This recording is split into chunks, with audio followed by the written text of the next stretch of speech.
Bonjour, c'est Katia Tolou, toujours dans notre série Et si on prenait le temps? Et aujourd'hui, on va prendre le temps de faire la paix avec notre passé. Et si on prenait le temps de faire la paix avec notre passé? Donc voilà, on est tous passés par des moments difficiles dans notre vie, des périodes de crise, des périodes de troubles, des périodes où on n'est pas très fier de nous, on a fait des erreurs encore et encore, on a commis voilà, peut-être des choses irréparables, on a peut-être trahi la confiance de quelqu'un, on s'est peut-être brouillé avec quelqu'un et puis après, voilà, ça n'a pas pu être réparé. On a tous des choses qu'on se reproche, qui sont dans notre passé et qui sont dans un coin de notre tête, de notre mémoire. Et pour certains, voilà, c'est toujours une lutte quotidienne parce que ça revient, ça revient, ça revient, ça revient. Il faut savoir qu'on ne peut pas aller loin dans la vie si on a au pied le boulet de la culpabilité. Il faut s'en débarrasser. Et pour s'en débarrasser, une bonne chose à faire, c'est de prendre le temps de regarder sereinement, le plus sereinement possible, le passé, les erreurs du passé et de se dire, bah, je suis un être humain. Tous les êtres humains sont faillibles. Il n'y a personne sur la Terre qui est parfait. Il n'y a personne sur la Terre qui ne s'est pas repris à plusieurs fois, peut-être pour arriver à faire quelque chose. On a tous fait des erreurs. Il y a plein, comme on dit, il y a des cadavres dans les tiroirs. Voilà, on a tous des choses à se reprocher. La conscience se reproche des choses.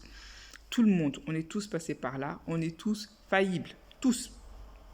Donc prenons le temps de se dire, ok, c'est vrai, là j'ai pas réussi, là c'était une erreur, là c'était une erreur, là c'était une erreur.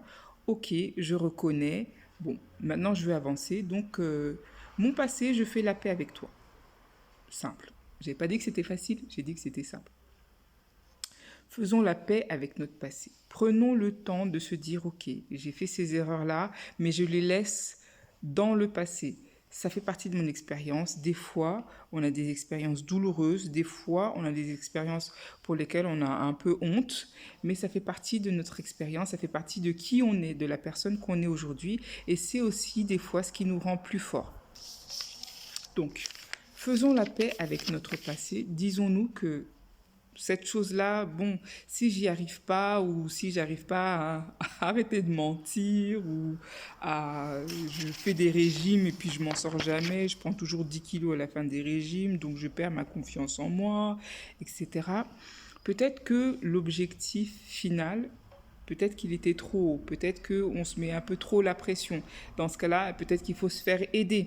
S'il y a quelque chose qu'on n'arrive pas à faire, on tourne en rond et puis on se culpabilise par rapport à ça, on fait toujours la même erreur et toujours la même erreur et toujours la même erreur. Il faut peut-être qu'on ait de l'aide. L'aide, on peut la trouver avec les coachings, on peut la trouver dans les bons livres. Je vous parle toujours de lecture, de trouver des informations sur Internet pour commencer parce que c'est accessible et puis c'est gratuit pour 99% des gens. Mais on peut toujours évoluer au-delà des choses qu'on a appris qui nous ont fait échouer par le passé. Faisons la paix avec notre passé. Je ne vous dis pas de l'enterrer, je ne vous dis pas de faire comme s'il n'a jamais existé, mais pourquoi pas se dire, ok, tu existes, tu es une expérience, tu restes là où tu es, et puis moi, avec cette expérience, avec ce bagage, j'avance sereinement pour le reste de ma vie. Donc, il n'y a personne d'autre que vous, il n'y a personne d'autre que moi qui pourra pardonner les erreurs que j'ai faites. C'est à moi de le faire. Et sinon, je vais toujours avoir ce trouble. À chaque fois que je vais vouloir entreprendre quelque chose, je vais avoir peur parce que par le passé, j'ai échoué. Non, non, non. Peut-être qu'il faut que je me forme un peu plus, que j'apprenne un peu plus de choses, que je m'ouvre un peu plus pour réussir, mais je dois faire la paix avec mon passé, c'est important. Si on prend l'exemple du régime pour terminer, souvent nous les femmes ça nous parle, hein, donc c'est pour ça que je prends des exemples comme ça. Voilà, j'ai fait un régime et puis au bout de 2 semaines j'ai lâché, j'ai repris 5 kilos et puis je me suis dit non, la prochaine fois je m'y mets et puis j'ai cassé la promesse comme ça 5, 6, 7, 8 fois. La 10e fois, bah, je vais me culpabiliser dès que je vais sentir l'odeur du chocolat.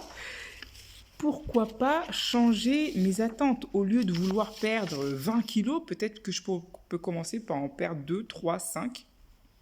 Une fois que j'ai atteint la perte de 5 kilos, peut-être que ça va me mettre un an pour... C'est pas grave. L'idée, c'est de changer la manière de faire si on n'y arrivait pas. plutôt que se culpabiliser sans arrêt. Et si on prenait le temps de faire la paix avec notre passé avant que le rush de la quasi-normalité revienne. Voilà, c'était tout pour aujourd'hui. J'espère que ça vous a plu. Si c'est le cas, laissez-moi un commentaire, partagez, likez, abonnez-vous, ça me fera plaisir. Et à demain pour la suite. Bye bye.